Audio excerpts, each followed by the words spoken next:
You may have noticed the uncharacteristic grey sky above my head, and that's because for the last couple of days it's been thundering with lightning and torrential rainfall pounding down all around. And what that means is it's the beginning of summer in South Africa.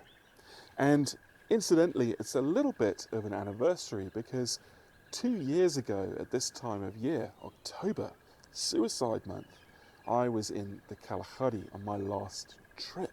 It's been 2 years since I've been on a decent road trip to any national parks in South Africa or anywhere else for that matter. And I'm heading back. I'm heading back to Kruger in 2 weeks' time. And I'm getting ready for that trip at the moment.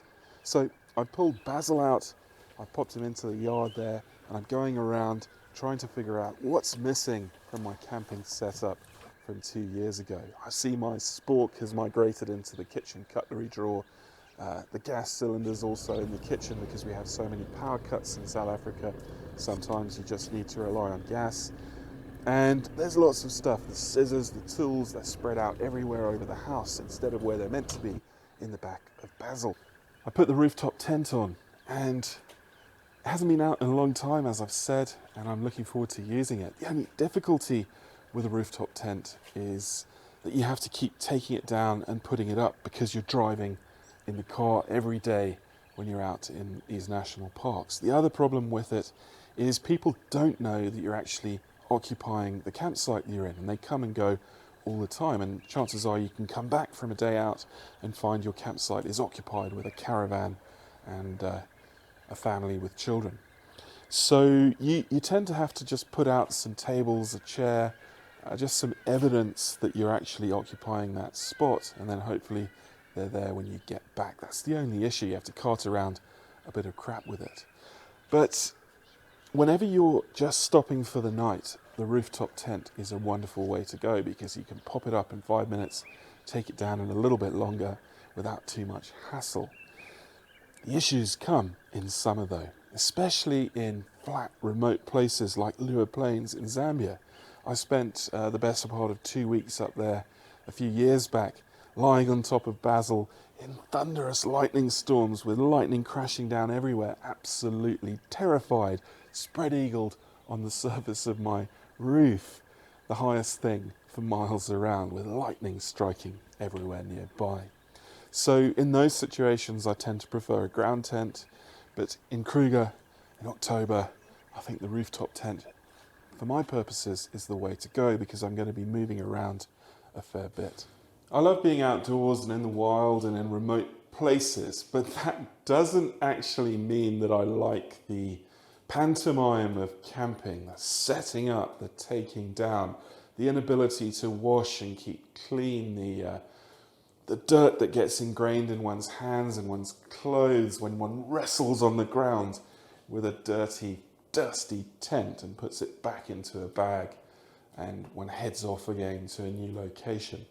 And part of that pantomime or mission when you go camping is preparing and eating food. And I know a lot of people will really like preparing nice meals when they go away on trips like this, but I don't hate it, but I just rarely have the energy for it after a full day, getting up at 4, 5 in the morning, photographing all day, getting home after sunset, to then have to prepare a meal, eat it, wash it up, and then set up some tent or get into tents, you know, all the while under bombardment by mosquitoes and all the nasty bugs of summer, is not my idea of fun. So I want to be a little bit more prepared on this trip to produce meals that I can cook quickly. And having had a look online at freeze-dried meals, they're just way too expensive. They're ridiculous. I can't understand the price. And I don't need a lightweight meal. I just need one that's easy to prepare. You know, you pour hot water in it and it's done. So I thought this time around, what I'd do is I'd actually pre-prepare my food and freeze it in sort of meal-sized portions. And in order to do that, I've got a vacuum sealing device, and it was very inexpensive, I'm happy to say. Now, I have a fridge freezer in the back of Basil, so preparing my food like this and storing it in the freezer is going to work out great. And one of my favourite meals when I'm camping, because I can just cook it on my little gas fire without a lot of ceremony, is toasted cheese sandwiches. And you can freeze them. So I'm going to vacuum pack those, bang them out when I'm hungry, shove them on the gas fire, cook them up. I'm also going to have pre-prepared pancake mix. You can also freeze and store eggs in plastic bottles. You can crack the shells open, pour the mixed up eggs into the bottles, and you can use those to make omelettes on the go from this fire. So you can cook a lot of stuff on your gas fire without having to light a barbecue, light a braai, light a fire. And I know a lot of you pure campers out there are thinking, what? Camping without a fire? What are you talking about? Well, of course, I'm going to have a campfire some of the nights out there, but when I'm exhausted, just want something fast to eat, I'm heading straight for my toasted cheese, vacuum sealed sandwich. Well, there's a lot of stuff in the back of Basil, not all of it necessary. Some of it's fixed, like this air compressor and this drawer system, and all of my lighting. You can see I've got gas lamps here, I've got the essential pieces of equipment like lavatory paper. This is important. This is you spray it on your clothing to prevent ticks crawling up your legs. I've had tick bite fever a few times now. If you're a follower of this channel, you'll know that. And I've got all of this stuff in here, things like shampoo, stuff for lighting fires, just general camping equipment, my all-important coffee mug, tyre pressure monitors, headlamps. I'm going to need to sort through all of this stuff and make sure that I've got everything I need to camp comfortably in the Kruger National Park.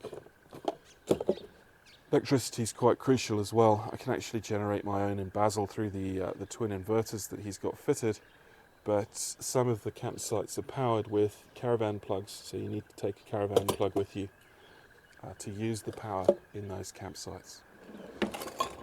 So, I better get started. Well, it looks as if spring has re-exerted its hold.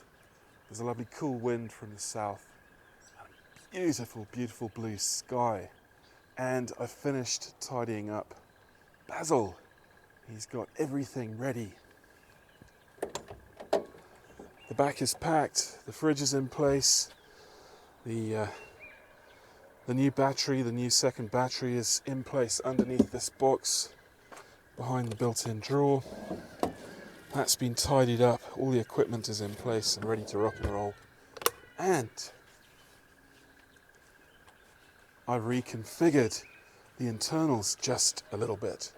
Let's have a quick look. So inside, I've removed the base of the seat here and I'm folding the seat down, and depending on whether I get the new custom bags for my lenses and cameras made up in time, I'll be removing that passenger seat, and that's going to open up the whole of the left side of the vehicle really nicely and also allow me to grab anything from down here in the passenger footwell really easily. And hopefully you can see there the electrics are all set up ready for charging, ready for any use that I need. And I've also got these little clamps placed in various parts of the cabin, and that's going to allow me to place a camera there and just film a little better, and hopefully that will show you a little bit more of the experience of this trip. I'll see you next time.